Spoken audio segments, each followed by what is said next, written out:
आप नज़दीक से देखो, मैं आप लोगों को फिर बता रहा हूँ। हम लोगों को आयुर्वेद का यहाँ दवा करने का क्या उद्देश्य है? हमारा ये उद्देश्य है आयुर्वेद का कि आपको जागरूक करना, जागरूक इस तरह से करना है कि आयुर्वेद क्यों हम कराएं दवा, इसलिए इसमें कोई साइड इफ़ेक्ट नहीं और जड़ से इलाज करता है। एक मर्ज की इलाज कराते हो, 10वीं मर्ज आपको सही होती है। और प्रचार इसलिए हम लोग कर रहे हैं कि इसमें आज तक, पहले के ज़माने की बात जाने दो, जब हमारा आज़ाद नहीं होता उसके पहले बहुत तेज़ी से चलती थी। घर घर छोटी छोटी शीशी, बड़ी बड़ी शीशी वैद्यनाथ की रखी होंगी, आज भी रखी होंगी, वो चल रहा था। लेकिन हमारा आगे विकास क्यों नहीं हुआ आयुर्वेद का? इसलिए नहीं हुआ क्योंकि इसमें सरकार का भी कुछ न कुछ दायित्व गड़बड़ रहा है और जनता की भी सोच कुछ वो अलग तरह की रही है। और इन्हीं दोनों की वजह से आयुर्वेद पिछड़ने का कारण ये है कि बड़ी विदेशी कंपनियां चाहती हैं कि हम देश से, भारत देश से पैसा लूटें, तो किस तरह से लूटें। तो उन्होंने क्या किया, अपनी टेक्नोलॉजी या रसायन के माध्यम से ऐसी चीज़ों का निर्माण करने की कोशिश की कि 1 रुपये की लागत आए और 5 मिनट में आराम मिले। तो इस तरह से वो लोग फार्मूला तैयार किया। उसी कड़ी में है हमारा जितनी भी दर्दनाशक दवाएं, ये medical science, allopath medical science भी कह रहा है कि ये दर्द की दवाएं बहुत घातक है इंसान के लिए। और सरकार भी मना किया है कि आप इतने हद से ज़्यादा नहीं कर दिया, दवा कर सकते हो। दवाओं के ऊपर एलोपैथ में लिखा भी है कि ये दवा डॉक्टर की निर्देशन में ली जाए, 2 हफ्ते से ज़्यादा नहीं ली जाए। ये दवा आपको बड़ी धीरे धीरे 2 घंटे में शरीर में चढ़ाना है। सारा इंस्ट्रक्शन लिखा होता है एलोपैथ में भी। लेकिन नए नए तरह के डॉक्टर होते हैं, थोड़ा सीखा इसके बाद चढ़ाना शुरू हो जाते हैं, उनसे मतलब नहीं होता, मरे ये जिए उससे क्या लेने। अब मैं अपने विषय में आता हूँ, वो तो अपनी पैथी है, इस तरह से हुआ। इसमें सरकार की ये कमी रही कि सरकार ने कभी भी ऐसा आयुर्वेद को बढ़ावा नहीं दिया। बढ़ावा इसलिए इस प्रकार से नहीं दिया कि कभी नहीं कहा कि आयुर्वेद वालों को भी हम 10-10 हज़ार महीने में रखेंगे, या MBBS जैसे उनको हम 50,000 दे रहे हैं या 1 लाख दे रहे हैं पेमेंट, तो आयुर्वेद को भी देंगे। जब उन्होंने अनाउंस नहीं किया तो पब्लिक, जनता तो जो भी है, हमें है, कोई भी आदमी है, कोई भी बच्चा है, कोई भी इस पढ़ाई इसलिए करता है, कोई नौकरी लगे, पैसा मिले, तो हमको जो आदमी जिसमें बढ़ावा मिलता है उधर दिशा में बच्चे लोग तैयारी करने लगते हैं। तो जान रहे हैं कि एलोपैथ पढ़ेंगे तो हमको नौकरी नहीं मिल रही, तो हमको क्यों हम आयुर्वेद पढ़ें, एलोपैथ में मिलेगी तो एलोपैथ की पढ़ाई पढ़ते रहे, इसलिए आगे बढ़ता रहा। तो यहाँ कहीं ना कहीं सरकार की खामियाँ नहीं है कि उन्होंने बढ़ावा नहीं दिया। अब मान लो बढ़ावा दे रहा है तो विदेशी कंपनियां क्या है कि भारत के पैसा लूटने के लिए अपना फार्मूला निकाला, जो हमने बताया। अब वो जब निकाला है तो उसी माध्यम से लूट रही हैं। अब उसमें या मैं बढ़ा चढ़ा कर कहूँ, अतिशयोक्त कहूँ या गलत कहूँ, तो वो मेरा विषय हो सकता है। लेकिन बढ़ा चढ़ा कर क्या क्यों है? अगर आपको कोई दर्द की दवा खा रहे हो, यदि आप दर्द की दवा खा रहे हो और दर्द की दवा खाया और आराम मिल गई, 5-6 घंटा हुआ, इसके बाद नहीं आराम मिला, अगर वो अंग को सही कर रही थी तो आराम मिलना चाहता है क्या? नहीं मिल रहा ना। तो इसका मतलब है डोप की दवा है, उसमें आपको भी स्वीकार करना चाहिए कि यार हमने खाया और तो 5 घंटा तो एक भी दर्द नहीं हो, इसके बाद फिर भयंकर दर्द होने लगा।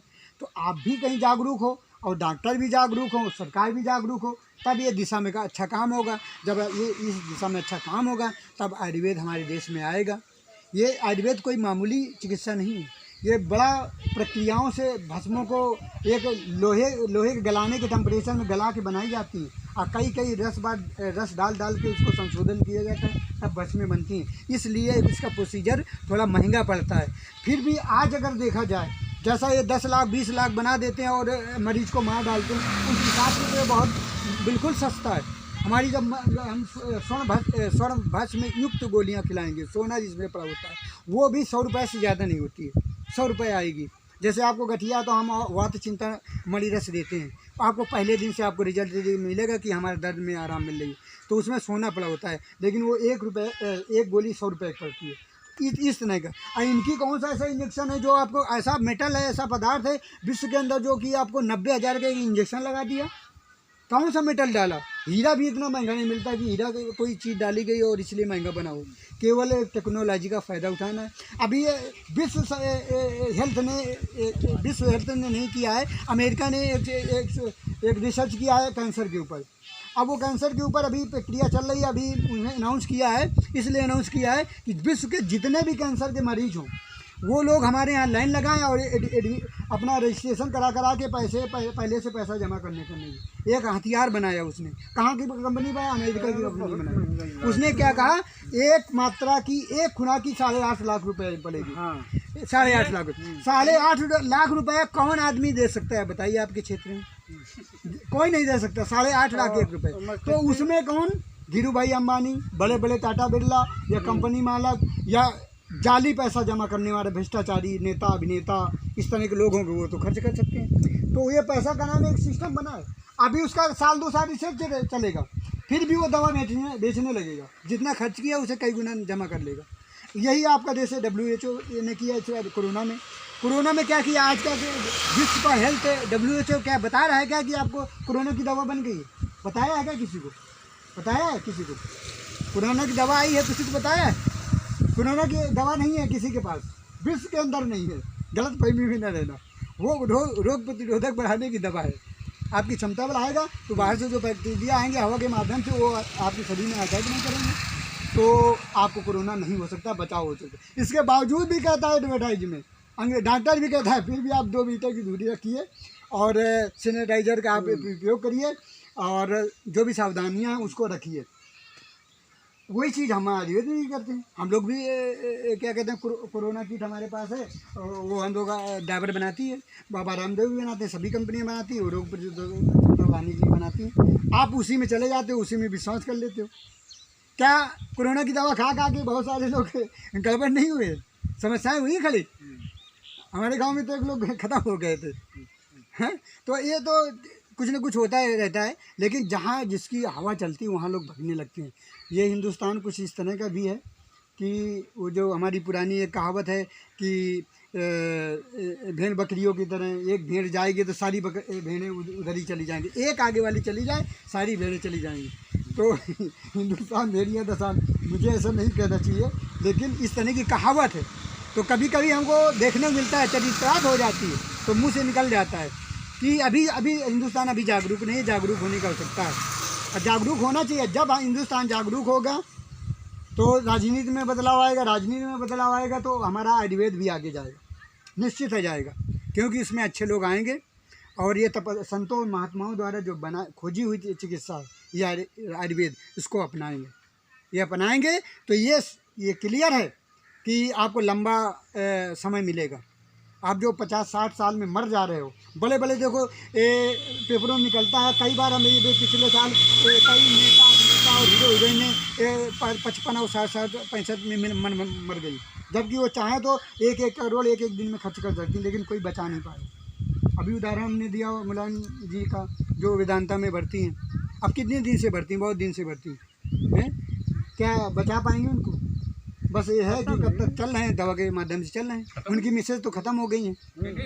हाँ, उनकी मिसेज खत्म हो गई। तो ये सारी चीज़ें देखो, वो अलग अलग विधि है, लेकिन वो सारी विधियों से बेहतरीन हमारी आयुर्वेद। इसको आप जानो समझो, इसीलिए हमने इसका नाम दिया है चिकित्सा सेवा एवं जागरूकता यात्रा। हम लोग गांव-गांव जाकर एक लोगों को जागरूक कर रहे हैं और अपनी जितनी सामर्थ्य है उस सामर्थ्य से ज़्यादा हम धर्मार्थ के काम में लगे हुए। आप हकीकत नहीं जानोगे भैया, अभी परिचय नहीं हो, थोड़ा नया भी आए हैं तो थोड़ा परिचय हुआ है। मेरे पास 3 बीघा खेती है, मैं धनसिंहपुर में रहता हूँ, द्वारकापुर जट। 3 बीघा खेती है, कभी आप पता कर लेना। और मैं ये 200-300 की दवा दे के जाऊँगा। कोई मुझको कंपनी मुझको न दे रही है, ना कोई सरकार मुझे दे रही है अनुदान। अपने बल से हम लोग अपने सामर्थ्य से कर रहे हैं कि जो हम लोग थोड़ा बहुत कमाते हैं उसमें थोड़ा दान कर रहे हैं, अपना प्रचार कर रहे हैं। एक लगन है कि हमको ये अपना क्षेत्र को आयुर्वेद में बनाना है। आयुर्वेद में इसलिए बनाना है कि आयुर्वेद ही जीवन देगा। अच्छा हो सकता है लेट करो, लेकिन ऐसा है कि आयुर्वेद में ऐसी ऐसी दवाएँ हैं कि आप अगर 1-2 साल से दवा खा रहे हो नहीं आराम मिल रही है, 1 हफ्ते की दवा खाओ ना, आप 100 रुपये का सीरा क्या कहते हैं कि आप ठंडा पी जाते हो, 2-3 लोग घर में लाए ठंडा 100 रुपये 90 रुपये का, और उतने में हम लोग दवा दे के जाते हैं, 1 हफ्ते की दे के जाते हैं। उसमें भस्में होंगे, टिकिया होगा, सिरप वगैरह होती है, सबको बराबर दे के जाते हैं। और उसमें लिखा होगा कि ये डाबर कंपनी का 150 रुपये का सिरप, ये इसका 125 रुपये है, ये 200 रुपये है, ऐसा लिखा हुआ वो सब लगाते हैं। एक ईमानदारी से कि जागरूक हो आप लोग। तो जितना हम लोग जागरूक हुए उतना आप लोग भी जागरूक होइए।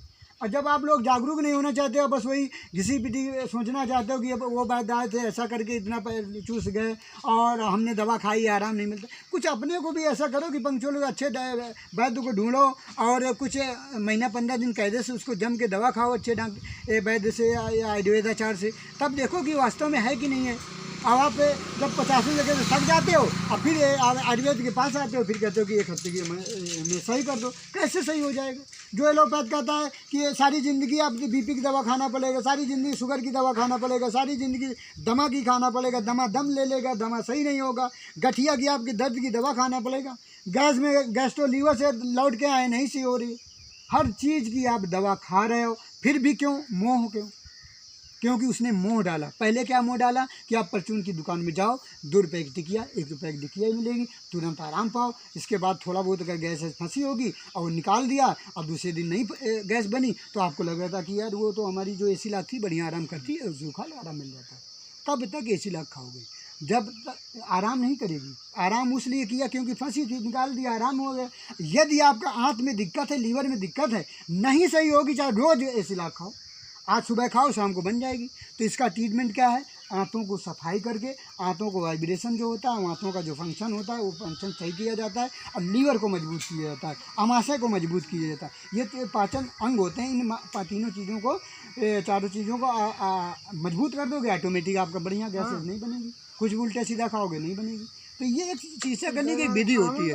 अब वो डॉक्टर भी आपका कमज़ोर है, सही नहीं जान रहा है, अब मरीज़ तो मान लो वही है, जहाँ हवा देखा उधर ही भग जाता है, कहेगा कि वो हमीरपुर जाओ वहाँ मेला लगता है। अब जाते हैं 1000-2000 बोलेरो बुक करा के जाते हैं और इसके बाद गए तो मालूम पड़ा गए कि तो यार मेला तो खूब लगा था, बहुत बड़ा मेला लगा था, लेकिन हम दवा लाए हमारा आराम नहीं मिल रहा है। अब 1000-2000 खर्च कर जाते हो, केवल कहने पे चले जाते हो। कुछ अपना भी विवेक लगाओ और इसके बाद अच्छे डॉक्टरों को खोजो, फिर दवा करो। इस तरह से हम लोग प्रचार प्रसार में और आप लोगों को एक जागरूक करने की दिशा में हम लोग गांव-गांव जा रहे हैं। और आप लोग आयुर्वेद को समझो और आयुर्वेद के माध्यम से अपना चिकित्सा कराइए। इन्हीं सब शब्दों के द्वारा मैं अपनी वाणी को विराम देना चाहूँगा। जय हिंद, जय जय हिंदुस्तान।